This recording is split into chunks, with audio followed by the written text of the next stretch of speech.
Are you happy with a world where you perceive free will even if it isn't? Maybe. This has to do with the movie Arrival, right? Starring Amy Adams. Yes. Where if you know how your future is going to turn out, would you like to live your life anyway? Right? And the answer is yes, I would. But I still would like to think that the future is not yet predetermined. I'm saying, would you still be happy with life if some alien said, look, dude, your life is predetermined, there's nothing you can do about it.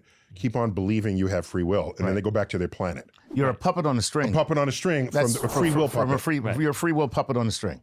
What I would say in that case is that I would hope that the knowledge that I have that puppet on the string circumstance allows me to circumvent it. I can find a way. If it's fate, right? You've seen so many Greek mythology stories where you try to avoid the fate of whatever the gods have destined for you. And the act of avoiding it is what makes it happen. Like Oedipus, for example. Oedipus right. would be the most famous egregious example. Yes.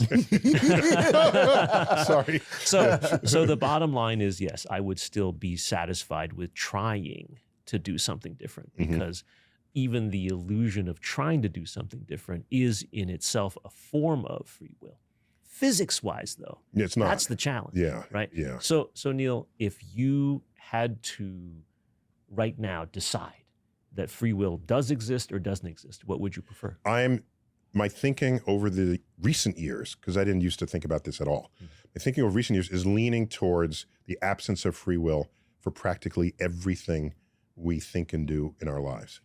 And I base that on the fact that over time, things that we have done as people in our species, at one time was you are totally to blame for that, or just something you did or something we've learned, no, this person is more susceptible than you are to addiction.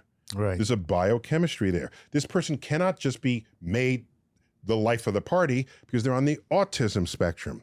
They don't control that in the way you might think they should, just because you're the life of the party. As you add up all of these things, let's go back to epilepsy, where before that was even a word, you were occupied by the devil. Did you do something bad? Or, well, you knew it was not, everyone knew you were not in control of it, but today, no one is saying, did you have the free will to not have an epileptic seizure? Of course not. Do you have the free will to not be depressed?